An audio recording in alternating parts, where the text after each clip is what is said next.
The wind screamed like a dying beast. Snowflakes, thick as ash, slammed into the small metal shelter where Mark sat, wrapped in a thermal blanket, holding the last packet of heat gel. His breath fogged the cracked helmet visor. The outside temperature had dropped below -80. Mark Winters was the only human left on Ice Moon, Eltura 9, after the mining crew pulled out last month. He stayed behind to scavenge scrap and sell it later. The risk was high, but so was the reward. Or so he thought. Now he was cold, alone, and almost out of food. Suddenly, a faint sound echoed through his comlink.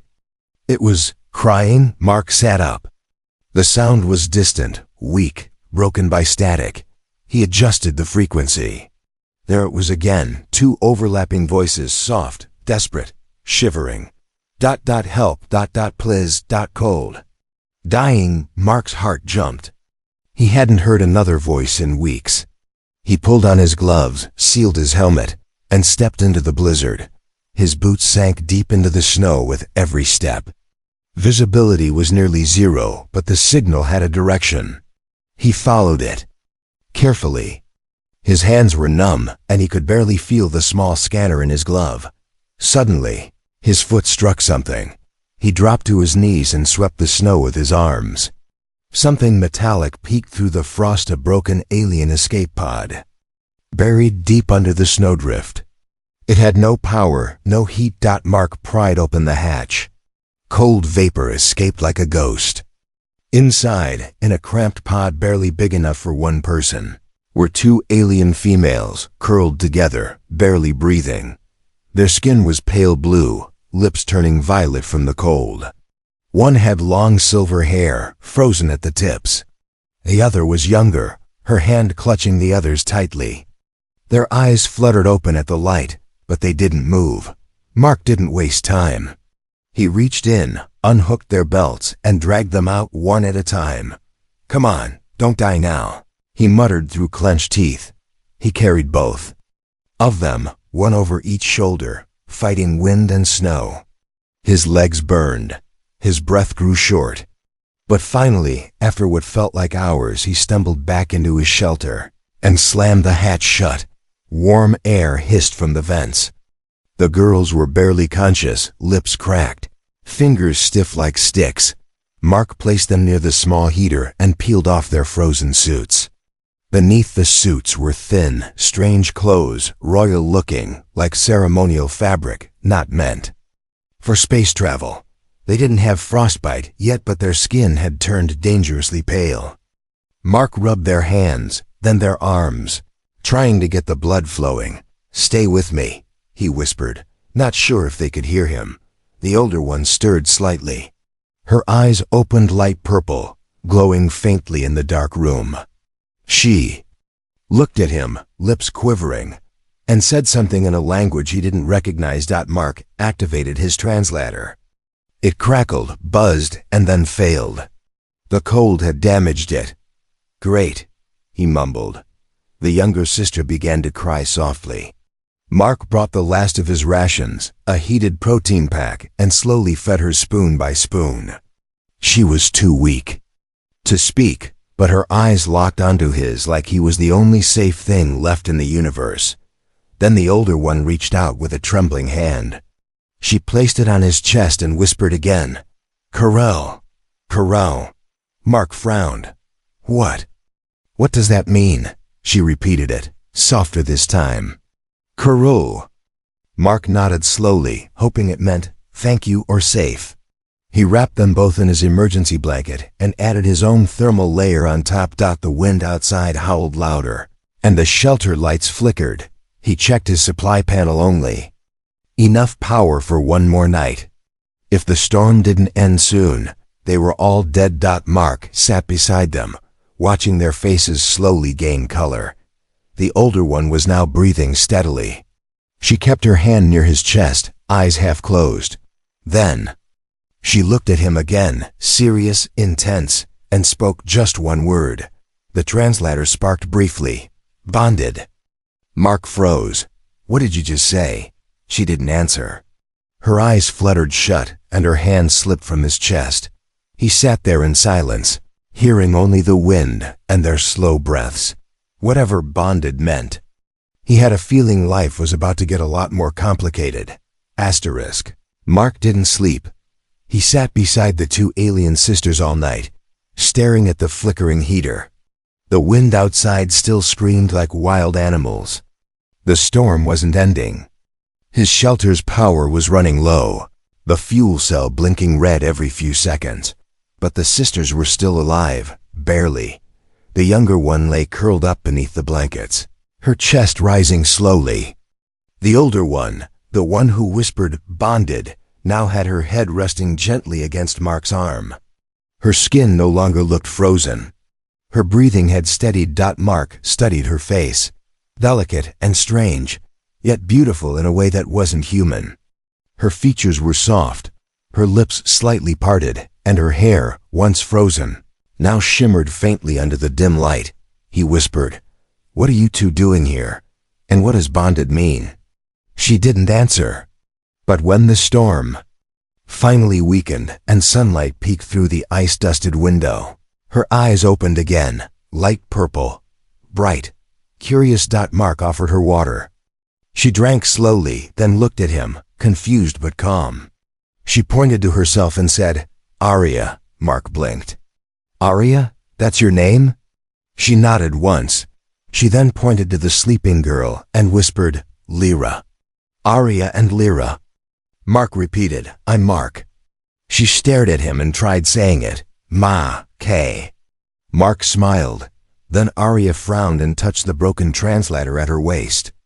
She spoke softly in her alien tongue, but the device sparked and failed again. "No." "Good," Mark said. "We'll have to do this the hard way." Aria didn't understand, but she nodded anyway. Then, to his surprise, she gently touched his chest again, the same spot where her hand had rested when she said, "Bonded." "Kirill," she whispered. Mark raised an eyebrow. "You said that before." "Kirill." "Bonded," she repeated. He slowly sat back. Was she trying to say those words meant the same thing? Did Kirill mean bonded, and did bonded mean something more? Mark shook the thought away. Maybe it was just her way of saying thank you, but deep down, something about her eyes said otherwise. Lyra groaned softly and began to wake. Her eyes were a softer blue, tired and wide. She stared at Mark like she was seeing a ghost. Mark smiled gently. "Hey there." Lyra sat up fast, terrified, and grabbed Aria's arm. Aria calmed her down, whispering quickly in their own language. Lyra kept glancing at Mark with wide eyes, then at the exit. She looked like she was ready to run. Aria held her sister's hand and pointed at Mark again. "Mak, Kirill." Lyra blinked, then looked at Mark, not with fear anymore, but with awe. Then, out of nowhere, she smiled. It was small, shaky, but real. Aria gently pulled Lyra close and wrapped the blanket tighter around them both. Mark handed them the last protein pack and motioned for them to eat. They understood, slowly sharing the food. Outside, the storm began to settle. Mark checked his scanner. A faint signal buzzed nearby. Another shelter or a crashed drone maybe. He had to decide. Risk leaving the girls to search for help or stay and wait, he sighed. No way he was leaving them alone. As he turned back, Aria was watching him closely. She seemed to study his every move. When Mark began trying to fix the heater, she crawled closer and watched his hands. She pointed at the exposed wires and made a sound like "Zek." "Wire?" he guessed. She repeated. "Zek." Mark smiled and said, "Wire." She pointed again. "Zek," he nodded. "Right, Zek." Aria looked pleased. Together they worked on the heater. She wasn't just copying him, she knew tech. She tightened a clamp he missed, then adjusted the panel. Mark was impressed. "How do you know this stuff?" he asked, even though she couldn't understand. She looked up and smiled softly, a mix of pride and something else. Something warmer. Just then, the come link buzzed again. This time, it wasn't a cry for help. It was a command, a deep alien. Voice crackled through the speaker, harsh, angry, and full of power. The translator barely caught the meaning. Surrender the fugitives, or freeze with them. Mark froze. He turned toward Arya and Lyra. They had gone pale again. Arya clutched her sister tightly, then looked at Mark with pleading eyes. "Please," she whispered, broken English slipping through her lips. "Don't give us." Mark stared at the comlink, then at the door, and finally at the two sisters who now depended entirely on him. He stood up slowly. "You're safe," he said quietly. "I don't care who's out there. I'm not giving you to anyone." Outside, the snow crunched. Heavy boots in the distance. Arya reached for his hand and didn't let go. Mark tightened the door locks as footsteps echoed outside. Heavy, close. Someone was circling the shelter. He turned off all interior lights. The heater was already weak, barely humming. The temperature dropped by the second, but staying hidden was more important now. Inside the dark shelter, Arya and Lyra huddled near the wall, silent and tense. Mark stayed crouched near the door, holding his old blaster, rusty, barely charged. A voice boomed from outside again, speaking in the alien language.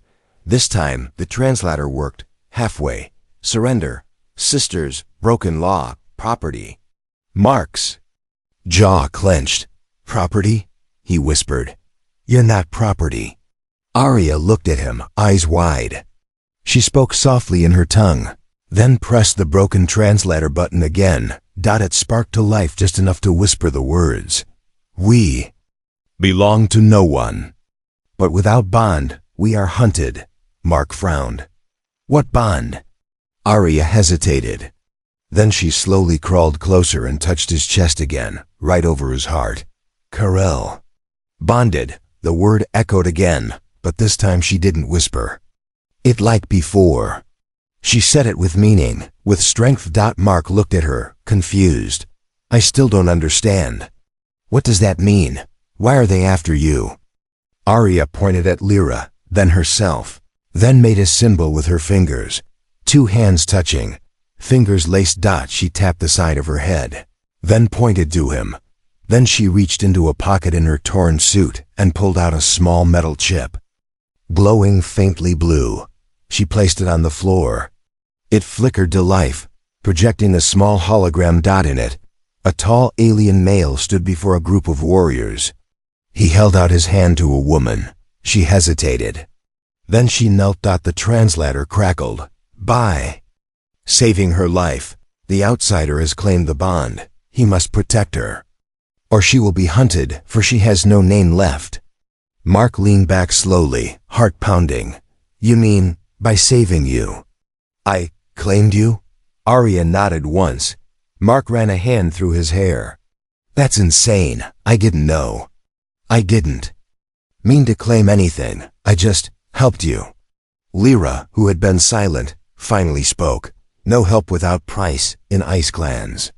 Her voice was soft but clear. Her English was broken, but understandable now. Arya continued. "You saved us. You took us from death. Now you are Karel." Mark stared at them, speechless. "So this is what? A marriage ritual?" Arya paused, then nodded. "Bond is forever. Heart, life, name." He stood and paced in the small room. No, I'm just a scrapper. I'm not this Karel.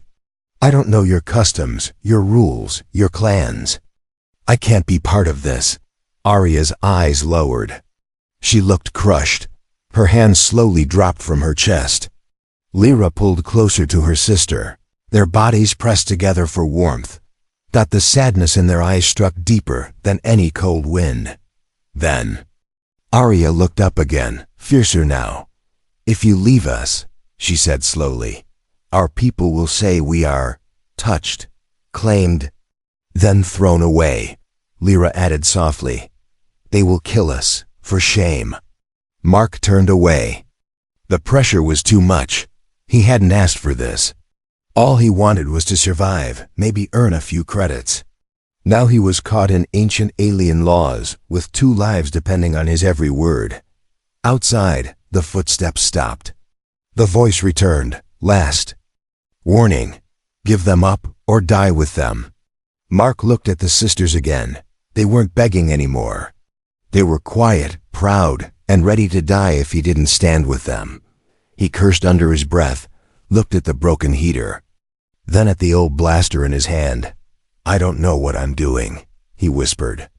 But I know I'm not handing you over. He knelt beside Arya. You said bond means I protect you, that right?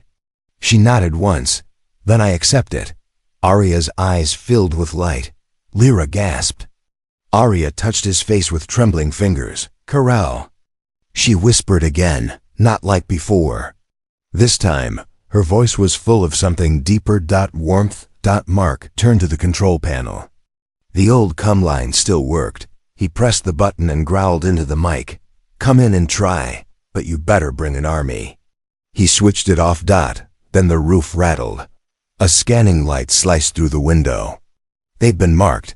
They're coming, Mark said. Lyra reached for the power knife. Arya placed a glowing hand over Mark's heart again. We are bonded now. And we fight with you. Outside, weapons charged. Inside, a human and 2 alien sisters prepared for their first battle. Together. Asterisk. The roof cracked again. Mark didn't flinch. He stared at the ceiling, then looked at Arya and Lyra, both now crouched behind him. Lyra held a plasma knife, hands trembling. Arya stayed calm, her gaze locked on the door like a soldier waiting for battle. Outside, metallic claws clanged against the roof. They're scanning us, Mark whispered, trying to find a weak point. Arya pointed to the wall. Escape hatch. Mark raised an eyebrow. You saw it? She nodded once. Fast now. Mark moved quickly to the side panel, yanked the metal plate off, and revealed a crawl space barely large enough for 1 person. It led out through the ice into the ridge behind the shelter. He'd never used it, never needed to, until. Now. He turned to the sisters. Lyra, you first. Lyra hesitated, then crawled inside. Arya looked back once toward the door. Lights blinked outside. Voices shouted commands in alien tongue. 1 word kept repeating. Return the bonded. Arya leaned close to Mark before entering the tunnel. You come. I will, he said, gripping his blaster. Right behind you. As she disappeared, Mark grabbed the EMP trap and set the timer to 10 seconds. He dove into the hatch and pulled the panel shut. 10 seconds later, boom. The explosion rocked the shelter. The sound of the front door blasting open, followed by panicked yells and sparks, echoed behind them. Mark didn't look back. He kept crawling. The ice tunnel was tight, freezing, and long. Mark's back scraped against the rough walls. His breath was shallow. He could hear Arya guiding Lyra ahead with calm, quiet words. After several painful minutes, they emerged from the ice. Outside, behind the cliffs, the sky above was pale pink. The storm had calmed, but the cold still bit hard. In the distance, the attackers gathered at the ruined shelter. Mark saw 4 of them, tall, armored, and armed. We need distance, he whispered. Fast. They moved across the frozen plain. The sisters, though weak, moved quickly. Arya wrapped Lyra's arm around her shoulder, half carrying her. Mark led them toward an old wreck he remembered from last year, a crashed science pod, buried in the glacier field. If it still works, he muttered, we might have a chance. They reached the wreck. Half the pod was crushed, but the rear hatch still had power. Mark punched the code panel. It sparked, buzzed, then clicked open. Inside, the air was stale, but warm. Dim emergency lights still worked. They collapsed inside. Mark slammed the hatch shut and collapsed beside it, heart racing. For a few minutes, they all just breathed. No one spoke. Lyra had tears frozen on her cheeks. Arya placed her hand on Mark's shoulder again, but this time not to say thank you, It was comfort. Together. They had survived the first hunt. But they all knew it wasn't over. We can't stay here long, Mark said quietly. If they've marked your life, they won't stop. Arya spoke slowly, trying English. Hunt does not stop until all bonded are dead. Mark exhaled sharply. Great, so I've been drafted into a death sentence. Lyra looked guilty, eyes down. But Arya's expression hardened. No, you protect us. We protect you now. Mark shook his head. Protect me? You've got no weapons, no ship, and barely enough energy to walk. Arya stood, steady and proud. We have something more. She walked to the pod's main console, wiped off the frost, and placed her hand on a glowing pad. The console lit up. Symbols ran across the screen. Then, a pulse, a beacon. Mark's eyes widened. You knew this pod had a signal? Arya nodded. Ancient code, only Ice Clans know. Hidden. What's it calling? She looked at him serious. Our mothership. Mark leaned back slowly. Wait. You're not just regular clan members, are you? Lyra finally spoke again. We are daughters of the Winter Queen. Mark stared at both of them. Royalty, that's why the hunters wanted them. That's why bonded meant everything. Of course you are, Mark whispered. I rescued 2 freezing strangers in the snow, and they turn out to be alien princesses. Arya smiled, just a little. Kirill always finds us. He wanted to laugh, but then the scanner beeped. A ship was approaching. Mark checked the signal. His stomach dropped. That's not your mother's ship. Arya's face went pale. Pirates? Worse, Mark muttered. Black marketers. A criminal ship, big, fast, and deadly, had locked onto the beacon. They'll take you. Mark said, sell you to the highest bidder. Arya stepped forward. Then we fight. Mark looked at her. The fear was gone from her eyes. Only fire remained. He held up his blaster. It's 3 of us against a ship full of killers. She reached out and touched his chest again. 3 is enough, if Kirill stands. The sound of the pirate engines thundered above. Outside. The frozen ground cracked under landing gear. Inside, the bonded 3 prepared for war. The pirate ship landed with a screech, cracking the frozen crust of the glacier beneath it. Its hull was dark and sharp, shaped like a hunting blade. Rusted cannons lined the sides. Engines hissed steam into the cold air. Inside the crashed science pod, Mark checked the scanner. The pirate crew had already fanned out 6 life forms, closing in fast. Lyra pressed against the wall, gripping her sister's arm. Her face was pale, her lip trembling. Arya didn't move. She stared at the door. With calm anger, her hands tight into fists. They won't knock, Mark said. They'll break the door and drag you out. Arya looked at him. Then we fight. He shook his head. That's not a fight we win. Not like this. A loud voice came through the outer speaker, gravelly and smug. This is Captain Vex. Of the Black Maw. Human, open the door. No harm will come to you. Just give us the sisters. Mark didn't respond. We'll even pay you, the voice continued. 10,000 credits. We know they're royals. You're lucky we're making an offer. Mark glanced at the girls. 10,000 credits could buy him a new ship, food for years, even passage back to Earth. All he had to do was open that door. Arya looked at him quietly. She didn't speak. She didn't beg. But Lyra. Her voice shook. If you choose them, let us die first, not be taken. Mark turned away. His chest tightened. He remembered the moment he first saw them, buried in snow, skin turning blue, barely alive. No one else would have saved them. Just him. They trusted him. He gritted his teeth and picked up the blaster. No deal, Vex, he shouted. You want them? Come and get them. There was silence, then laughter. Brave little ape, the voice said. Fine, you die first. The power in the pod flickered. Mark ran to the back panel, pulled open a supply drawer, and found a small energy mine still functional.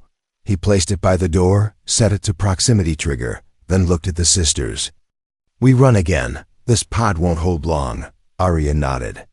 "There is an old tunnel beneath." She moved a panel near the floor, revealing an ancient maintenance shaft. Mark handed the blaster to Lyra. "Can you shoot?" She nodded once, shaky, but determined. They crawled into the tunnel just as the first pirate kicked open the outer hatch, and boom! The energy mine exploded, throwing fire and debris. Screams echoed behind them. The tunnel was narrow, twisting. Lights blinked as they crawled deeper, their bodies scraped by frozen metal. At last it opened into a massive underground chamber, an ancient alien lab buried in ice.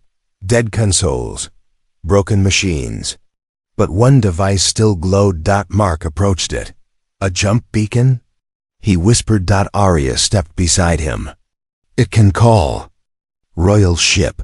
Fast. Only once." Mark looked at her. "Then we use it." Arya hesitated. "You must link with it, as bonded." He blinked. "Me? Why?" She touched his chest. "You carry the bond. The system will read your life."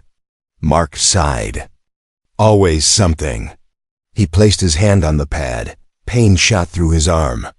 The device lit up, reading his DNA, his pulse, his thoughts. He gritted his teeth. Then beam sent. A burst of light fired into the sky through a vent shaft. "They'll see that," Lyra whispered. "I hope your mother's fast," Mark said. But just then, bang! A hole burst open above them. Pirates dropped. Threw weapons ready. Mark turned. Blaster aimed, but it was too late. One of the pirates grabbed Lyra, pulling her up by her hair. She screamed, "Nitrogen monoxide." Arya lunged, striking the pirate with her elbow. Mark fired. The shot grazed the pirate, but he stumbled back, dropping Lyra. More pirates dropped, and 4 of them now. "You should have taken the credits," Captain Vex said, stepping forward. His armor was red-black, marked with skulls. He aimed his plasma rifle at Arya. "I'll sell her slow," he sneered. "The younger one, maybe faster." Mark stepped in front of them. "Touch them, and I'll end you." The pirates laughed. "You? One man?" Mark smiled. "No, one. Human." Just then, boom! A bright light tore through the ceiling. A massive golden ship descended, fire trailing from its engines. Royal insignias glowed on the hull. Beams of blue light shot down, striking the pirates one by one, sending them flying. The pirates screamed. Some tried to run. Too late. Within seconds, the Queen's Royal Guard had landed, armored warriors. Fast and brutal. Captain Vex turned to run. Mark shot him in the back before he could. Silence followed. Only the sound of Arya and Lyra breathing. Huddled close, Arya looked up at Mark, her eyes shining. "You stayed," Mark nodded, "every second." She reached up and touched his face gently. "You are Kirill, truly." The ground trembled beneath their feet as the golden ship settled onto the ice. Its hull shimmered like liquid fire, carved with glowing runes in a language older than Earth's oldest ruins. It didn't just look royal, it felt like a living god had landed. Mark stood still, holding the blaster in one hand, Lyra's trembling fingers in the other. Beside him, Arya stood tall, shoulders straight, face calm, but her fingers kept brushing against his arm, as if she needed to feel he was still there. A ramp lowered. From the mist, a line of warriors marched out in perfect silence. Their armor gleamed silver blue. Their weapons were sheathed, but no one doubted they could kill in a blink. And then, she appeared. The Queen. She wore no armor, just a long cloak that flowed behind her like living light. Her face was ageless, her eyes sharp as knives, her presence cold and vast like the glacier itself. Everyone around her knelt. Except Mark. He stood frozen, unsure what to do. Bow? Salute? Hide? The Queen stopped before him, her eyes swept over. Her daughters, bruised and dirtied but alive, and then they narrowed on him. "You are the one they call Karail?" she asked, her voice clear, each word humming with ancient power. Mark cleared his throat. "I guess I am." Arya stepped forward. "He saved us twice. He is bonded." The queen didn't blink. "A human, bonded to royal blood." Lyra nodded. Softly, "He did not ask, he gave, he protected." The queen's gaze never left Mark. "And what do you say, outsider?" Mark looked at Arya, then Lyra. "I didn't do it for a title or some ancient law. I did it because no one deserves to be hunted just for surviving." The queen raised an eyebrow. "Many would have sold them for coin." Mark nodded. "Yeah, but I'm not many." The silence that followed was heavy. Then the queen slowly turned her head toward the fallen pirate bodies. "You killed Captain Vex?" Mark nodded. "He wanted to sell them. I gave him another option." She looked back at him. Then, unexpectedly, she smiled. It was a small smile. Cold, distant. But it was there. "You are reckless, emotional, and unschooled in our ways," she said. Mark waited. "But," she continued, "you are also loyal and brave in a way even some of our warriors forget." She stepped aside. "My daughters have chosen the bond. So must you." Mark blinked. "What do you mean?" Arya stepped forward. Her voice was steady. "You must accept the bond fully. Before the court, before the stars." Mark looked between them. "What happens if I say no?" The queen answered, "Then you walk free. But their names are broken forever. No one will accept them. Their blood becomes worthless." Lyra's hands tightened. Arya said nothing, just watched him with those glowing purple eyes, full of waiting and fear hidden behind strength. Mark took a breath. He had nothing left on Earth. No ship, no crew, no home. He came to this moon to scavenge junk, and somehow found two beings who looked at him like he mattered. He stepped forward and took both sisters' hands. "I accept the bond," the queen nodded. "Then kneel." He did. A royal guard approached and held out a crystal blade. Mark thought it might be for execution, but instead, the queen reached down and cut a line across her palm. Blue blood sparkled in the cold air. Then she placed the blade gently in his hand. Mark hesitated, then did the same, a thin line. A drop of red blood. The queen pressed her palm to his. Blood mixed. Energy sparked. The ground pulsed faintly beneath them. "By the laws of the ice clans," she declared, "Mark of Earth is now Karail, bonded to the royal daughters, protector of the bloodline." The guards bowed. Mark stood slowly, his head spinning. "So, I'm royalty now?" The queen's smile faded. "No, you are ours. And that comes with danger." Behind them, the sky trembled. Arya stepped close. "The other clans will come. Not all will accept a human bond." Lyra whispered, "Some will try to kill you." Mark sighed. "Of course they will." But he looked at them, at Arya, proud and fierce, and Lyra, gentle and loyal, and he smiled. "Let them try." The queen raised her hand. "Then prepare, Karail. Your wedding is at sunrise." The sky over the ice palace burned gold. Two alien moons hovered above like twin eyes. On the highest balcony of the crystal tower, Mark stood between Arya and Lyra, dressed in ceremonial robes far too fancy for a scavenger from Earth. Below, thousands of aliens gathered, warriors, nobles, elders from all corners of the ice clans. Most stared at him with cold curiosity. Some with anger. A few even turned away in silent protest. Mark didn't care. He only looked at Arya, standing proud, a silver crown in her hair. And Lyra, holding a crystal flower made of frozen light, eyes full of wonder. A royal priest stepped forward, holding a glowing orb. "In the name of the clans," the priest announced, "the bond is complete. The human, Mark of Earth, has accepted the Karail path. From this day, he is husband of the stars." The crowd remained still, until Arya took Mark's hand. Lyra followed, placing her hand gently atop theirs. The orb pulsed. A chorus of ancient bells rang out across the valley, but even before the final chime faded, Mark felt it, a strange shift. In the air, he looked up. A streak of black shot across the sky, then another. Arya's eyes widened. "No," Lyra gasped. They came. Far above, warships descended, angular, black without insignia. These were not royal allies.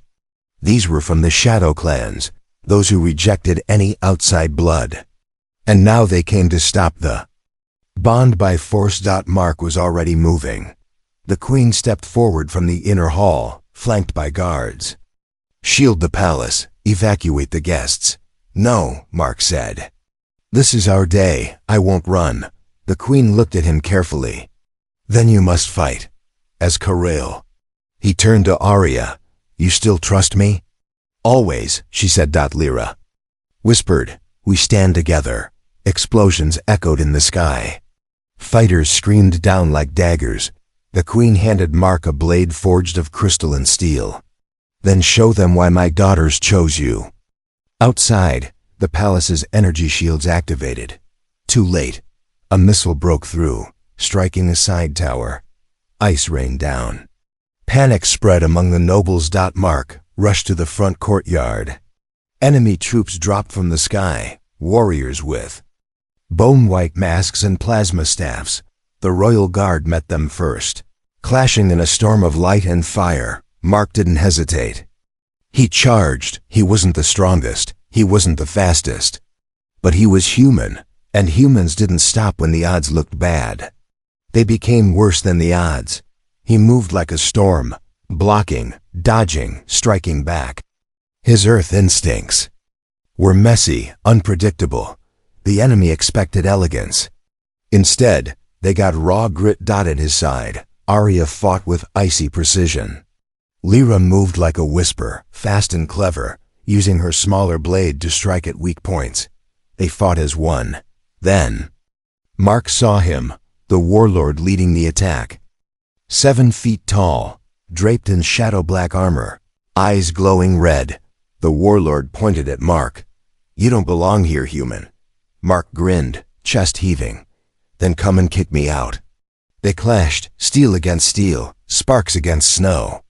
The warlord fought like a machine. But Mark fought like a man who had everything to lose. He bled.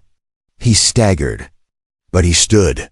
The warlord lifted his weapon for a killing strike, and then Lyra screamed. Arya leapt between them. Blade drawn. The warlord hesitated for half a second. Mark. DIDN single quotes D. He drove the crystal blade through the warlord's chest. The enemy froze, then collapsed. Silenced. The remaining soldiers backed away. Without their leader, they had no fight left. Royal guards surged forward. The invaders were driven off. The ice was stained red. Smoke filled the air, but the bond held. Mark stood in the center, panting, bruised, alive. The Queen approached slowly, looking at him, really looking this time. "You are not of our world," she said, "but today you defended it like one born to its blood." She raised her hand. The crowd bowed. "All hail Mark of Earth," she declared.